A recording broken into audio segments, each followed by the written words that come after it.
Salut dans le hall, bonjour à tous. J'ai alors Rig Veda, hein. Donc j'ai tiré au sort le 102e hymne du 8e mandala, donc un mandala assez récent, pas vraiment récent, mais euh, beaucoup plus récent que les anciens qu'il y a dans les entre 2 et 7. Euh, alors, c'est un hymne à Agni et il est écrit par, oh là là, ils sont 1, 2, 3, 4, 5, 6, 6 rishis. Prayoga Bhargava ou Agni Pavaka, Paraspatiya ou Agni Grihapati, Sahasha Sunu et Agni Yavista Sahasha Sunu. Bon, alors là, à part les Bhargava et puis les Parashpatiya, les autres on les connaît pas trop, hein. Grihapati, ça veut dire maître de maison.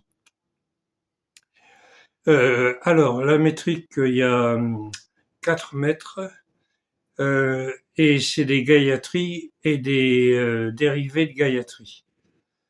Ô toi, alors toi, ô Agni, tu donnes l'énergie aux pieux, tu es le jeune maître de maison aux sages.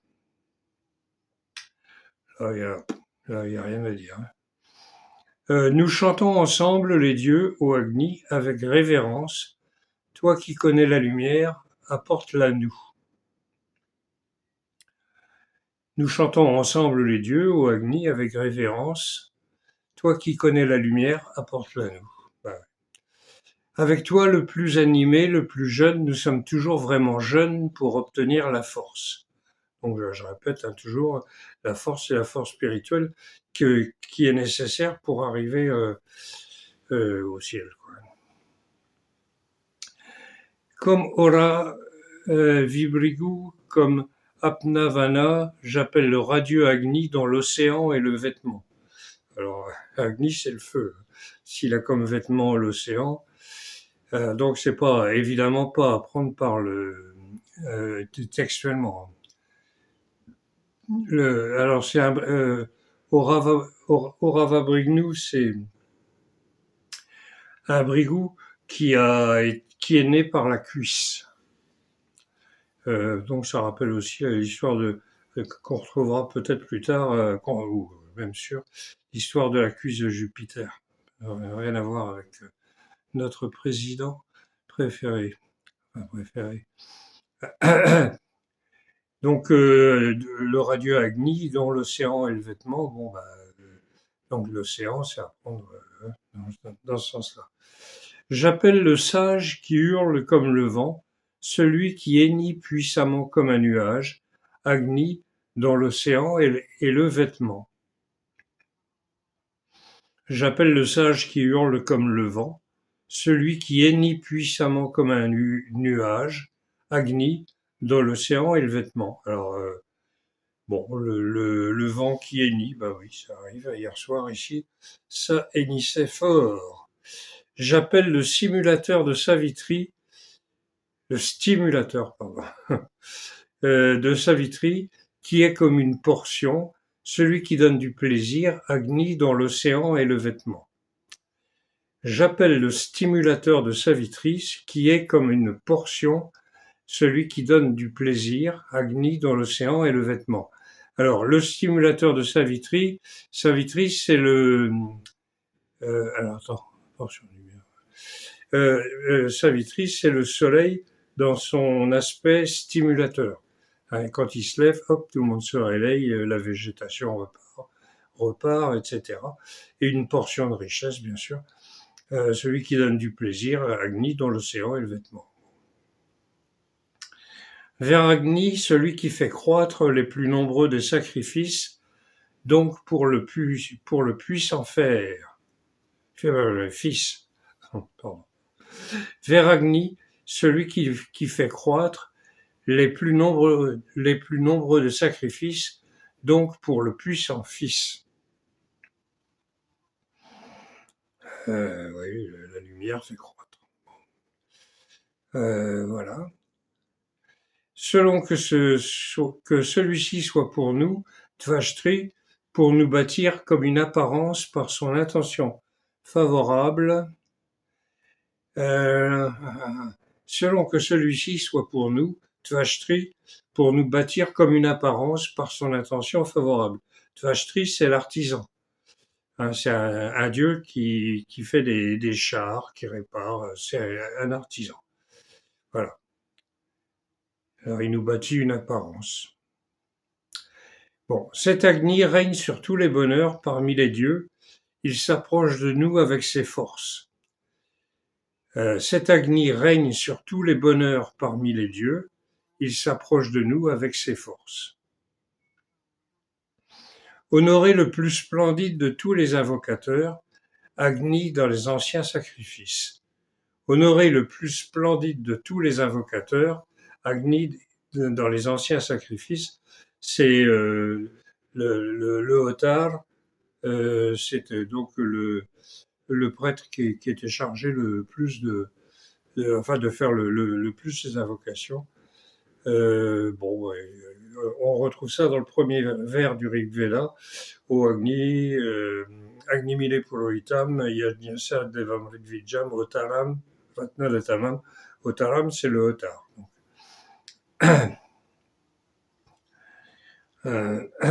Affûté, brillant radieusement, celui-ci est le meilleur et le plus connu qui ait brillé dans les maisons.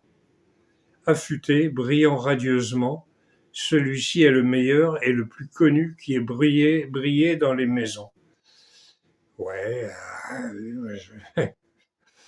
je vois pas grand-chose à dire dans celui-là. Hein. Le plus connu qui ait brillé dans les maisons, bah oui. Et dans toutes les maisons, il y a surtout à cette époque-là, ils faisaient la cuisine sur du feu de bois. Hein. Voilà. Vénérer celui qui est comme un rapide, hurlant, qui apporte des richesses. Aux sages, celui-ci stimule les hommes comme Mitra. Vénérer celui qui est comme un rapide, hurlant, qui apporte des richesses. Celui-ci stimule les hommes comme Mitra. Mitra, c'est le collègue de Varuna. Ils sont toujours, enfin pas toujours, souvent cités ensemble et ça veut dire ami, amitié. Voilà. Bon, bah, il stimule les hommes, oui, évidemment. Les sœurs. Ah, tiens, je vais voir. Je crois que c'est les doigts. Les doigts, c'est ça. Les sœurs de celui qui offre l'hymne s'élèvent près de toi pour la splendeur temporaire de Vayu. Les sœurs de celui qui offre l'hymne s'élèvent près de toi pour la splendeur temporaire de Vayu. Vayu, c'est le vent, déifié, quoi. Donc, alors là, est-ce qu'il faisait du vent pour stimuler le feu? Bon, voilà, pour la splendeur temporaire de Vayu, quelque chose comme ça peut-être. Lui dont la jonchée en trois couches, non coupée et découverte, même les eaux coulent là où il a mis le pied. Lui dont la jonchée en trois couches, non coupée et découverte, même les eaux coulent là où il a mis le pied. Alors la jonchée, ça pourrait être la jonchée de Kusha, mais qu'est-ce qu'il viendrait faire là-dessus? Non coupée, s'il y a une jonchée, ça va être difficile. Là, je ne vois pas. Même les eaux coulent là où il a mis le pied. Alors là, je comprends pas. Hein, je peux pas tout comprendre. Enfin, si, peut-être, mais pas moi. L'empreinte du dieu libéral est vue comme le soleil avec ses aides bienveillantes. L'empreinte du dieu libéral est vue comme le soleil avec ses aides bienveillantes. Alors le libéral, c'est pas à prendre dans le sens, moderne du terme, hein. Libéral, ça veut dire généreux et donc comme il donne la lumière, on peut difficilement faire mieux. Ô Dieu! Alors hop, hop, hop, hop. Ô Dieu Agni, réchauffé par les pensées lumineuses du beurre clarifié, tu récites les dieux et tu existes. Ô Dieu Agni, échauffé par les pensées lumineuses du beurre clarifié, tu récites les dieux et tu existes. Donc on versait une petite cuillerée de beurre clarifié dans le feu, du ghee, pour ceux qui connaissent. Ça sert à tout, le ghee. Et donc on en mettait un petit coup et ça le stimulait. Bon, on n'en mettait pas trop, j'imagine, mais alors ouais, voilà. Les mers, les dieux ont engendré le sage, ô Anguirras, apportant l'offrande immortelle. Les mers, les dieux ont engendré le sage. Ô Anguirras, Anguirras c'est flatteur, c'est un compliment. Et ouais, c'est très ancien et c'est ça. On le donne de temps en temps à différents dieux comme nom, c'est assez flatteur. Apportant l'offrande immortelle. Tu es, ô Agni, un sage messager, réfléchi, désirable pour le sage, désigné pour déposer l'offrande. Tu es, ô Agni, un sage messager, réfléchi, désirable pour le sage, désigné pour déposer les offrandes. Voilà. Agni, on dit que c'est un messager, c'est le dieu qui apporte la lumière et qui représente la lumière, mais c'est aussi le messager parce que si quand on fait un sacrifice à un autre dieu ou à une autre déesse, euh, on verse l'offrande dans le feu et en brûlant l'offrande, il transmet au dieu concerné. Voilà, parce que je n'ai pas de vache ni de hache en bois, alors je t'apporte ce qui est semblable à un don.